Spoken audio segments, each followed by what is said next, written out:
चलिए, तो ये अब हम लोग आगे बढ़ते हैं। अब हम लोग क्या देख रहे हैं, बॉक्स नंबर जो 2 था उसका सारा क्वेश्चन आंसर कंप्लीट हो गया।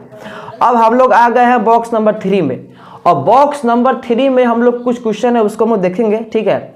तो बॉक्स नंबर 3 का फर्स्ट क्वेश्चन क्या है, श्वसन के लिए ऑक्सीजन प्राप्त करने की दिशा में एक जलीय जीव के अपेक्षा स्थलीय जीव किस प्रकार लाभप्रद है, ठीक है। अब इस बात को समझिए, जलीय जीव माने यानी कहने का अर्थ हुआ कि ऐसे जीव जो जल में होते हैं, स्थलीय जीव माने कहने का अर्थ हुआ ऐसे जीव जो स्थल पे यानी कि जमीन के ऊपर रहते हैं। तो श्वसन की प्रक्रिया के लिए जलीय जीव की अपेक्षा जो स्थलीय जीव है उसको कैसे लाभ मिलता है। अब श्वसन है क्या, यानी कि ऑक्सीजन वायुमंडल से जो है ऑक्सीजन को लेकर पचे हुए भोजन को ऊर्जा में परिवर्तित करना कहलाता है श्वसन, ठीक है। तो किस प्रकार से जलीय जीव के अपेक्षा स्थलीय जीव को अधिक लाभ मिलता है श्वसन में। तो जलीय जीव जो होते हैं, जो जल में होते हैं, उनको जल में जो ऑक्सीजन है काफी कम मात्रा में मिलता है। उनको जल में ऑक्सीजन काफी कम मात्रा में मिलता है, क्योंकि जल में ऑक्सीजन काफी कम मात्रा में होता है, कम मात्रा में घुला हुआ रहता है।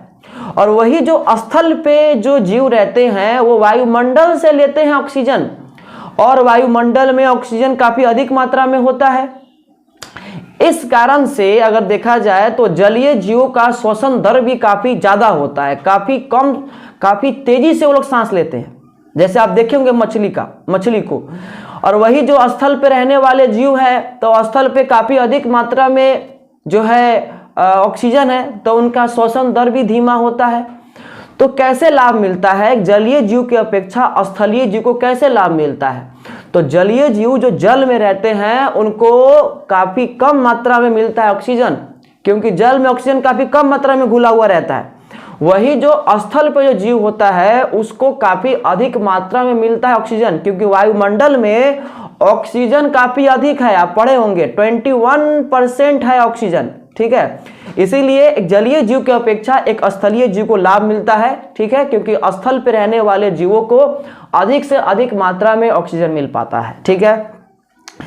चलिए आइए देखते हैं। तो जलीय जीव जल में घुले हुए ऑक्सीजन का उपयोग श्वसन के लिए करता है, ठीक है, जो जल में काफी कम मात्रा में होता है। बहुत अच्छा बात है, काफी कम मात्रा में होता है। लेकिन स्थल पे रहने वाले जीव वायुमंडल में उपस्थित ऑक्सीजन का उपयोग श्वसन के लिए करता है। लेकिन जो स्थल पे जो जीव रहता है वो क्या करता है कि वायुमंडल में जो ऑक्सीजन है उस ऑक्सीजन का उपयोग करता है श्वसन के लिए, जो काफी अधिक मात्रा में होता है, जो काफी अधिक मात्रा में देखने को मिलता है। इस प्रकार से श्वसन के लिए ऑक्सीजन प्राप्त करने की दिशा में एक जलीय जीव के अपेक्षा एक स्थलीय जीव लाभप्रद है। यानी कि जलीय जीव को कम मिलता है ऑक्सीजन और स्थलीय जीव को अधिक मिलता है ऑक्सीजन, इसीलिए भाई उसको लाभ मिलता है, ठीक है। चलिए आइए, अब ये फर्स्ट क्वेश्चन था। सेकेंड क्वेश्चन देखते हैं हम लोग, ठीक है।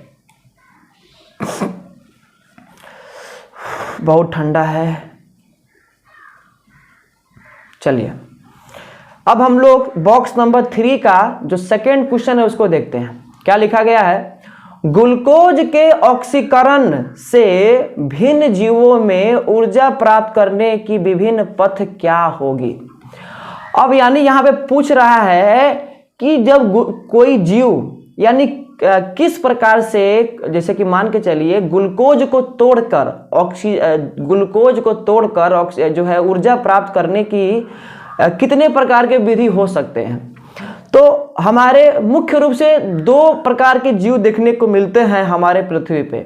एक तो ऐसे जीव होते हैं जो ग्लूकोज को ऑक्सीजन के उपस्थिति में उसका ऑक्सीकरण करवाते हैं और जो है उससे ऊर्जा प्राप्त करते हैं, उसको बोलते हैं वैसे जीव क्या करते हैं, वायवीय श्वसन करते हैं।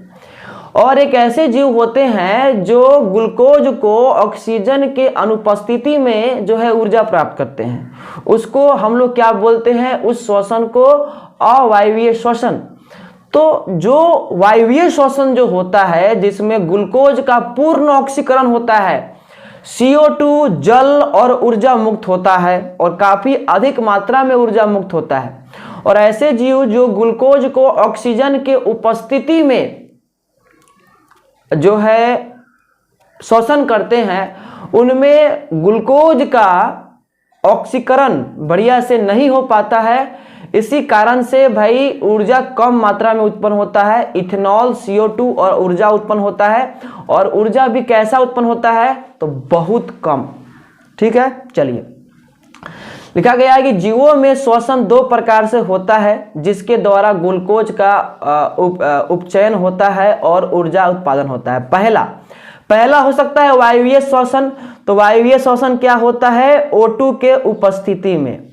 सेकेंड है हम लोग का अवायवीय श्वसन, जो O2 के अनुपस्थिति में होता है। ठीक है, तो यहाँ पर लिखा गया है कि वायवीय श्वसन के दौरान ग्लूकोज का ऑक्सीकरण के साथ पूर्ण उपचयन होता है और उत्पाद के रूप में कार्बन डाइऑक्साइड होगा यहाँ पे जल और काफी अधिक मात्रा में ऊर्जा उत्पन्न होता है। वहीं पे अगर हम लोग बात करते हैं अवायवीय श्वसन का, तो अवायवीय श्वसन के दौरान ग्लूकोज का यहाँ पे जो है अपूर्ण होगा। ठीक कर लीजिएगा, यहाँ पे ग्लूकोज का अपूर्ण रूप से उपचयन होता, यहाँ पे सही है। ग्लूकोज पूर्ण रूप से उपचयन नहीं हो पाता, जिस कारण से इथेनॉल होगा कार्बन डाइऑक्साइड और काफी कम मात्रा में ऊर्जा उत्पन्न होता है। ठीक है, तो यहाँ पे जो बता रहे थे ये ठीक है, ये गड़बड़ नहीं है। चलिए, ये हो गया। आइए अब हम लोग नेक्स्ट क्वेश्चन के बारे में देख रहे हैं। क्या लिखा गया है। तो भाई बॉक्स नंबर 3 का तीसरा क्वेश्चन क्या है, तो मनुष्य में ऑक्सीजन तथा कार्बन डाइऑक्साइड का परिवहन कैसे होता है। तो मनुष्य में CO2 और O2 को कैसे ढोया जाता है। तो मनुष्य में CO2 और O2 को ढोता है RBC, रेड ब्लड सेल। तो रेड ब्लड सेल जो RBC है, उसके पास होता है हीमोग्लोबिन। ये हीमोग्लोबिन क्या करता है, O2 और CO2 को ढोने का काम करता है। इसके अलावा रक्त में जो प्लाज्मा होता है, ये प्लाज्मा भी क्या करता है, ऑक्सीजन को और CO2 को ढोने का काम करता है। ठीक है, तो यहाँ तक कोई दिक्कत नहीं है। तो यहाँ पे इसका आंसर क्या होगा कि मनुष्य में ऑक्सीजन तथा कार्बन डाइऑक्साइड का परिवहन कैसे होता है, तो RBC के द्वारा और कुछ मात्रा में प्लाज्मा के द्वारा। ठीक है, तो मनुष्य में कार्बन डाइऑक्साइड एवं ऑक्सीजन का परिवहन रक्त में उपस्थित लाल रक्त कणिका यानी कि RBC एवं रक्त का तरल भाग प्लाज्मा के द्वारा होता है। ठीक है, चलिए आइए हम लोग आगे बढ़ते हैं। अब हम लोग का नेक्स्ट क्वेश्चन है, आइए देखते हैं हम लोग। बॉक्स नंबर 3 का तीसरा क्वेश्चन था ये। बॉक्स नंबर 3 का हम लोग अब चौथा क्वेश्चन को देखने वाले हैं। ठीक है, चलिए तो आइए यहाँ पे देखते हैं हम लोग। 4 नंबर क्वेश्चन क्या है। 4 नंबर क्वेश्चन है, गैसों के विनिमय के लिए मानव फुफ्फुस में अधिकतम क्षेत्रफल को कैसे अभिकल्पित किया गया है। यानी कि गैसों का विनिमय यानी गैसों का आदान प्रदान करने के लिए मानव का जो फेफड़ा है उसको कैसे बनाया गया है। ठीक है, तो अगर हम लोग बात करेंगे तो मानव का अगर फेफड़ा बनाना चाहेंगे तो हम लोग टेम्पोररी काम चलाओ यहाँ पे फेफड़ा बना के दिखा देते हैं आपको। तो मानव का जो फेफड़ा है इस प्रकार से मानव का फेफड़ा है। ठीक है, छोटा बड़ा बन गया है, कोई दिक्कत नहीं है। तो मानव के फेफड़ा के अंदर कुछ इस प्रकार से, ठीक है, कुछ इस प्रकार से, किस प्रकार से, इस प्रकार से, यानी मानव के फेफड़ा के अंदर अगर इसको देखना चाहेंगे अच्छे तरीका से तो हम लोग को कुछ इस प्रकार से दिखाई देगा। मानव के फेफड़े के अंदर बहुत सारे ऐसे गोले गोले अंगूर जैसी संरचना होती है। जिस संरचना को हम लोग कूपिका कहते हैं, ठीक है। और इस कूपिका के द्वारा क्या होता है, अधिक से अधिक मात्रा में श्वसन का प्रक्रिया जो है हो पाता है, ठीक है ना। तो क्या है भाई, मानव का जो फेफड़ा है उसको कैसे बनाया गया है, तो मानव के फेफड़ा के अंदर असंख्य संख्या में कूपिका होता है, जो अंगूर के जैसा होता है, जिस कारण से जो क्या करता है, अधिक से अधिक क्षेत्रफल को प्रदान करता है, जिस कारण से गैसों का विनिमय यानी गैसों का आदान प्रदान काफी अधिक से अधिक मात्रा में होता है, ठीक है ना।